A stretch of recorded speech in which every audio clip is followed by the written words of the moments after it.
मरदमशुमारी का सारा अमल आप देखते रहे। इसके बाद आपने पिछले दिनों खुद अनाउंस किया कि पुरानी मरदमशुमारी के तहत इलेक्शन होंगे। आज वजीर आजम ने अनाउंस कर दिया कि नई मरदमशुमारी के तहत होंगे। सीसीआई का इजलास बुलाया जाएगा। आप लोगों के पास तो टाइम ही 8-9 दिन का रह गया है। कब ये इजलास बुलाया जाएगा, कैसे ये फैसला हुआ है? ये देखिए शाहजेब, जो मेरी आपसे गुफ्तगू हुई थी उसमें मैंने यही कहा था कि अगर नई मरदमशुमारी आ जाती है तो फिर 90 दिन के अंदर जो लिमिट है उससे एक्सीड करना पड़ेगा, चूंकि जो कानून है और आइन है वो ये तकाजा करता है कि जब मरदमशुमारी का काउंट आ जाए और ऑफिशियली नोटिफाई हो जाए तो फिर इलेक्शन कमीशन को हल्का बंदी के अमल को शुरू करना पड़ता है और उस मरदमशुमारी की रोशनी में वो हल्का बंदी का तयन करते हैं। और अगर ऐसा नहीं होता और ये किसी तरीके से इनकंक्लूसिव रहती है बात और हम 90 दिन के साइकिल में जाना चाहते हैं तो फिर उस सूरत में हमें पुरानी मरदमशुमारी पे डिपेंड करना पड़ेगा। और ये भी मैंने फिर बाद में वाज़ेह किया था कि इसका हतमी फैसला इलेक्शन कमीशन ने करना है, चूँकि जहाँ तक मुझे याद पड़ता है कि 2017 में भी ऐसी ही सूरत हाल दरपेश थी। 2018 के इलेक्शन के लिए उस वक्त मरदमशुमारी का प्रोविजनल नतीजा आ गया था और कुछ लोग सुप्रीम कोर्ट गए थे कि नई मरदमशुमारी के ऊपर इलेक्शन होने चाहिए, जबकि इसका हतमी तकरीबन नतीजा आने वाला है। तो उस वक्त फिर हुकूमत ने एक आईनी तरमीम की थी जिसमें यह कहा गया था कि जो प्रोविजनल नताइज हैं उनको फाइनल नतीजा तस्वर करके उसकी बुनियाद पे इलेक्शन कमीशन हल्का बंदी का अमल शुरू कर दे। और वो वन टाइम डिस्पेंसेशन की गई थी। और आपको शायद याद होगा कि जो हतमी फिर नोटिफिकेशन है उस मरदमशुमारी का वो बाद में, मगर ऐसे साहब प्रिसाइजली यही मसला है कि उस वक्त हाउस मुकम्मल था, 2/3 मेजॉरिटी के तहत कॉन्स्टिट्यूशनल अमेंडमेंट हो सकती थी। अब अगर आप ये करने जा रहे हैं और क्योंकि वज़ीर आज़म ने ऐलान कर दिया कि करने जा रहे हैं तो आईनी तरमीम तो नहीं सकती। हाउस पूरा नहीं है, तहरीक इंसाफ है नहीं पार्लियामान के अंदर, आप लोगों के पास टाइम भी नहीं है, तो ये कैसे होगा फिर? ये तो क्या आप एक प्रोलॉन्ग्ड केयरटेकर सेटअप आने वाला है, निगरान सेटअप इतना तवील आएगा? क्योंकि ये तो आप बिल्कुल खुला छोड़ के जा रहे हैं मामला। देखिए, इस चीज़ का फैसला तो जैसे मैंने कहा कि इलेक्शन कमीशन आइन और कानून की रोशनी में करेगा। जहाँ तक आपने कहा कि आइनी तरमीम, यकीनन वो एक हर्डल होगी और अगर वो आइनी तरमीम के नतीजे में सूबों के दरमियान नशिस्तें तब्दील इंटर प्रोविंस नहीं होती तो कम अज़ कम इंट्रा प्रोविंस जो है उसके लिए फिर वो नई मरदमशुमारी का इतलाक होगा। तो इसलिए ये वो मसाइल हैं कि जिनका हतमी फैसला इलेक्शन कमीशन ऑफ पाकिस्तान ने जो आइन कानून और सुप्रीम कोर्ट की इसके बारे में फैसले हैं उसकी रोशनी में करना है। हमारा काम ये है कि हम अपना जो मुद्दत ख़त्म होने के बाद हुकूमत से अलहदा हो जाएंगे और निगरान सेटअप आएगा और इसके बाद फिर इलेक्शन कमीशन इंतखाबी शेड्यूल का ऐलान करेगा। ऐसा मगर इलेक्शन कमीशन के ऊपर आप कैसे छोड़ रहे हैं? अगर नई मरदमशुमारी आप नोटिफाई कर देते हैं तो कल को क्या बलूचिस्तान नहीं कहेगा कि जी हमारी तो सीटें बढ़नी चाहिए क्योंकि हमारी आबादी में बहुत ज़्यादा इजाफा हुआ है? तो ये इलेक्शन कमीशन के ऊपर आप कैसे फैसला छोड़ रहे हैं जो मुख्तलिफ सूबों के दरमियान, और क्योंकि और ये वो आईनी तरमीम से हो सकता है, वो इलेक्शन कमीशन की सवाबदीद पर नहीं छोड़ा जा सकता है। आप एक बहुत बड़ा कॉन्स्टिट्यूशनल क्राइसिस पैदा करके जा रहे हैं, खुला छोड़ के जा रहे हैं इस मामले को।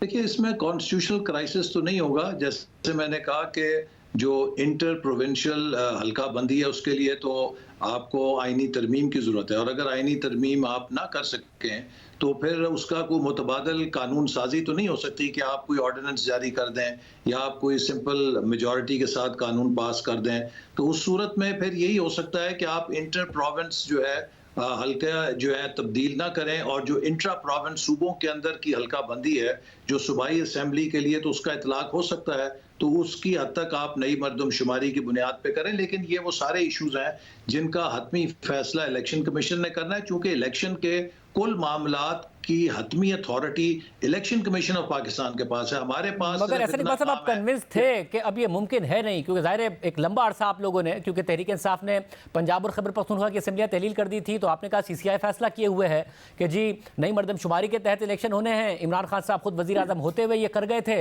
इसलिए हम एक साथ ही इलेक्शन हो सकते हैं। फिर आप लोगों ने कहा कि नहीं जी पुरानी मरदमशुमारी के तहत इलेक्शन हो सकते हैं। अब आप कह रहे हैं वज़ीर आज़म के नई मरदमशुमारी के तहत इलेक्शन होंगे। बार बार के यू टर्न है, ये क्यों हुआ है अचानक? क्यों फैसला हुआ अचानक? मैं आपको फिर वाज़ेह कर दूं कि इसमें कोई यू टर्न नहीं है। मैंने तो बहुत शुरू से ये कहा था कि मरदमशुमारी का अमल शुरू हो चुका है और जो ओरिजिनल स्कीम थी हमारी वो ये थी कि 31 मार्च तक हमने इसको मुकम्मल करके इसकी टैबुलेशन टाइम पे कर लेनी थी। अप्रैल, मई, जून, जुलाई उनको 4 महीने मिल जाते इलेक्शन कमीशन को, लेकिन सूबों की तरफ से जो मरदमशुमारी का अमल है उसमें काफ़ी स्लो काम हुआ और उनकी तरफ से बार-बार दरख्वास्त आई कि हम काउंटिंग पूरी नहीं कर रहे, हमें मज़ीद मोहलत दी जाए, जिसकी वजह से हम 31 मई तक पहुंचे काउंटिंग के लिए।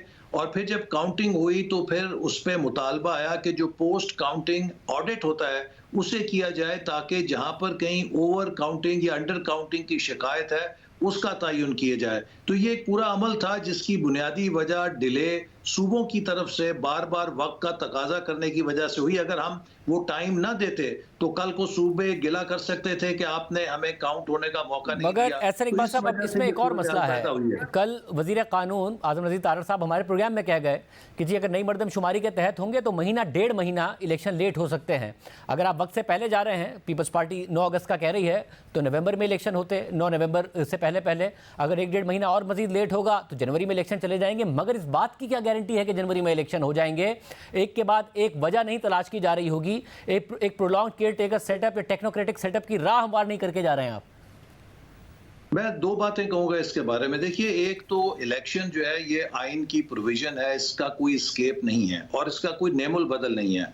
केयर टेकर गवर्नमेंट जितनी भी काबिल हो, जितने भी टेक्नोक्रेट्स हों, उनके साथ एक बेयकीनी का तासुर रहेगा और दुनिया सब इस बात का इंतजार करेगी कि कब पाकिस्तान में एक मुस्तकिल 5 साल के टर्म की हुकूमत आए। मैं कई दफ़ा कह चुका हूं कि पाकिस्तान को जिन किस्म की रिफॉर्म्स की ज़रूरत है उसके लिए 2 शर्तें लाजम हैं। एक ये कि उन रिफॉर्म्स की पुष्ट के ऊपर पॉलिटिकल सपोर्ट हो, पॉलिटिकल ओनरशिप हो। दूसरे ये कि कम से कम 5 साल का मैंडेट हो किसी हुकूमत के पास जो इन रिफॉर्म्स को कर सकती है। कोई साल 2 साल की हुकूमत पाकिस्तान में रिफॉर्म्स नहीं कर सकती, ना उसकी ओनरशिप होगी, ना उसमें किसी किस्म की कामयाबी होगी। लिहाजा इलेक्शन से फरार किसी सूरत मुमकिन नहीं है। इलेक्शन इस मुल्क की ज़रूरत है, हमारे मुआशी बहाली की ज़रूरत है, हमारे मुस्तकबिल की ज़रूरत है। लिहाजा मैं नहीं समझता कि किसी के जहन में इस बारे में कोई इस लिहाज से गलत फहमी है कि हम इलेक्शन को